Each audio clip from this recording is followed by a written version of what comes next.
Чехийн түүхэнд хамгийн сүүлийн цаазын ялыг сонссон Ольга Хипнерова эмэгтэйн тухай ярья. За түрүүн хоёлоо бас жоохон кино ярьсан те энэ Ольга Хипнерова гэж эмэгтэйн тухай яг амьдрал дээр нь сэтгүүлсэн уран сайхны кино 2016 онд гарсан байдаг.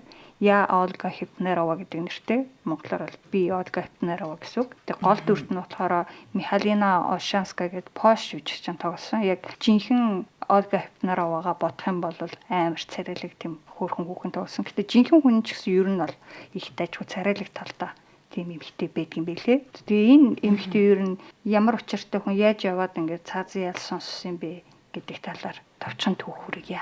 Ольга нь 1951 оны 6 дугаар сарын 30-нд Праг хотод дундаж давхаргын гэр бүлд төрсэн бөгөөд түүний аав банкнд ажилладаг, ээж нь шүдний эмчээр ажилладаг байжээ. Тэрээр дажгүй сурлагатай энгийн нэгэн охин байсан ч томрох тусам түүний эцэг эх болон ангийнхантайгаа харьцах төвхтэй болж эхэлжээ. Хожим тэрээр энэ тухайгаа ярихдаа хүмүүстэй яриа үүсгэж бараг чаддаггүй байсан ба бүх дэлхий тэр чигтээ өөрийнх нь дайсан мэт санагддаг байсан гэж хэлжээ. 13 наснда тэрээр их хэмжээний эм ууж амиа хорлохыг завдсан ба үүнээс нь болоод түүнийг сэтгэл мэдрэлийн эмнэлэгт 1 жил хэвтүүлсэн байна. Түүнээс хойш өсвөр настайх нь өөр гойд асуудал гаргалгүй энгийн гэмээр өнгөрчээ. Гисэн хэдий ч тэрээр дөнгөж насанд хүрсэн хойнооч гэсэн гэр бүлийнхэн болоод нийгмийг тэр чигт нь байнга үзен ядах мэдрэмжийг тээсээр байв. Мөн түүнийг мэдих зарим хүний хэлснээр Ольга ямар нэгэн дуу хоолой хий юм сонсдог гэж ярьдаг байжээ. Тэрээр 1970 онд аавынхаа өвлөн авсан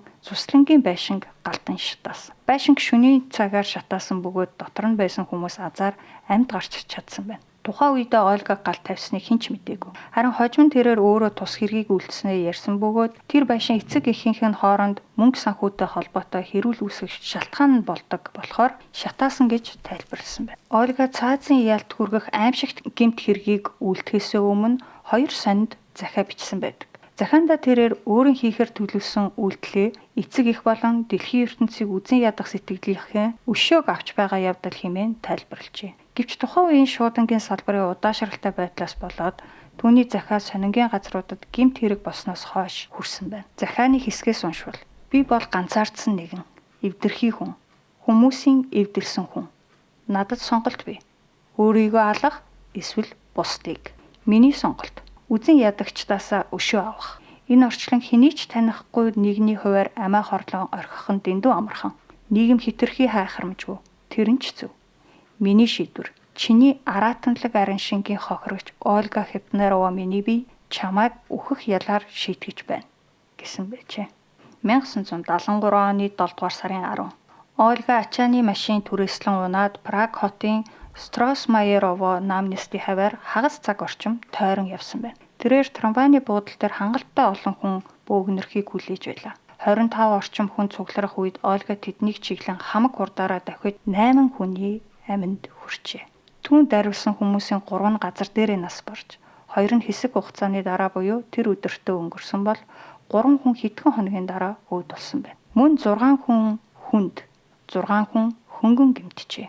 Цагдаа нар ирэхэд Ольга жолооны ард 50 гэгчин сууж байсан ба баривчлахад бэлдээд цүнхтэй хувцаач хажуудаа тавьсан байлаа. Тэрээр шүүх хурлын үеэр уг хэргийг санаатаагаар үйлдэлснээ хүлээн зөвшөөрөө зогсохгүй ямар нэг сэтгэл мэдрэлийн өвчний улмаас хийгээгүй гэдгийг баттган хэлж байв. Түүний өмгөөлөгч хэдийгээр Ольгаг шизофрени улмаас ийм хэрэг үйлдсэн гэж өмгөөлөхийг оролцсон ч Ольга үүнийг нь бүгүйсгэж байжээ. Шүүх түүнийг хувь хүний зан төлөвийн асуудалтай гэдгийг хүлээн зөвшөөрсөн ч хийсэн хэргийнхээ ялыг хүлээх чадвартай гэж дүгнсэн юм. Түүнийг шоронд байхад ярилцлага авахад тэрээр би цаазын ялаас айхгүй байна. Би энэ ялыг хүлээн зөвшөөрч байна гэж хэлж байжээ. Түүнийг цаазлах ялыг 1975 оны 3 дугаар сарын 12-нд Панкрац хорих ангид үйлдсэн юм. Энэ нь тухайн үеийн Чехословак буюу одоогийн Чех улсын түүхэн дэх хамгийн сүүлийн цаазын ял болсон юм. За энэ хүний тухай тэр Я Ольга Хипнерова гэдэг киног ер нь үзэхэд гимгүү. За тэр кинон дээр бол саяын уншсан түүхээс гадна бүр илүү дэлгэрэнгүй